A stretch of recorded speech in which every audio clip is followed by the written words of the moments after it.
বিশ্ব মুসলিমের ঐক্য, উম্মার হেদায়েত, হেফাজত, শান্তি এবং দেশ ও মানবতার কল্যাণে মহান আল্লাহর অনুগ্রহ কামনার মধ্য দিয়ে শেষ হল বিশ্ব ইজতেমার প্রথম পর্বের আখিরে মোনাজাত। আজ রোববার সকাল 9:35 তুরাগ তীরে মোনাজাত হয়। 9:11 শুরু হওয়া 24 মিনিট ব্যাপী মোনাজাত পরিচালনা করেন বাংলাদেশের মাওলানা জুবায়ের। এর আগে ভারতের মাওলানা ইব্রাহিম দেওলা হেদায়াতি বয়ান করেন। তার বয়ানে বাংলার অনুবাদ করেন মাওলানা জুবায়ের।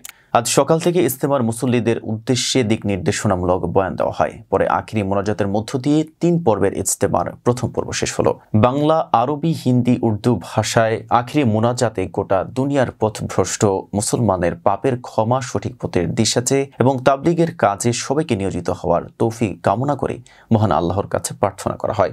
মোনাজাতের সময় আমিন আমিন আল্লাহুম্মা আমিন ধ্বনি তোলেন দেশ বিদেশের লাখো মুসল্লি। এ সময় কেঁদে কেঁদে দয়াময় আল্লাহর সন্তুষ্টি লাভের আকুতি জানান ধনী দরিদ্র, ছোট বড় নির্বিশেষে সর্বস্তরের মানুষ। 3 দিনের প্রতীক্ষার অবসান ঘটে রোববার সকালে। জনসমুদ্রে হঠাৎ নেমে আসে পিনপতন নীরবতা। এরপর শুরু হয় মোনাজাত। মোনাজাতে অংশ নিতে ভোর থেকে ঢাকা, গাজীপুর সহ আশেপাশের জেলা থেকে হাজার হাজার মুসল্লি হেঁটে ইজতেমা স্থলে আসেন। মোনাজাত শুরু হওয়ার আগেই ইজতেমা ময়দান কানায় কানায় পূর্ণ হয়ে যায়।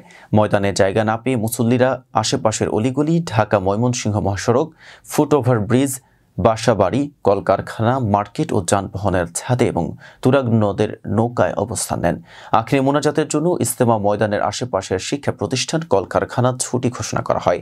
ইজতেমা আয়োজক কমিটির গণমাধ্যমের সমন্বয়ক হাবিবুল্লাহ রাইহান বলেন, আজ সকাল থেকে ময়দান ও আশেপাশে 6 থেকে 7 লাখ মুসল্লি জড়ো হন।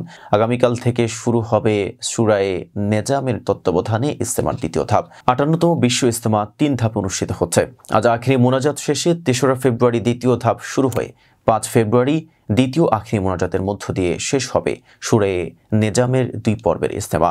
8 দিন বিরতি দিয়ে 14ই ফেব্রুয়ারি দ্বিতীয় পর্বের বিশ্ব ইজতেমার শেষবারের মতো আয়োজন করবেন ভারতের মাওলানা সাদ অনুসারীরা। এরপর আর কোনো বছর তাদের ইজতেমা করার সুযোগ থাকবে না। 16ই ফেব্রুয়ারি রোববার আখিরি মোনাজাতের মধ্য দিয়ে শেষ হবে 2025 সালের বিশ্ব ইজতেমার এবারের আসর। পরে 18ই ফেব্রুয়ারি বাদ মাগরিব প্রশাসনের কাছে ময়দান বুঝিয়ে দেওয়া হবে। রাকিবুল ইসলাম রুইসের প্রতিবেদনের সাথে ছিলাম মেহেদি হাসান। ফেজদা বিপুলের সাথে থাকার জন্য ধন্যবাদ।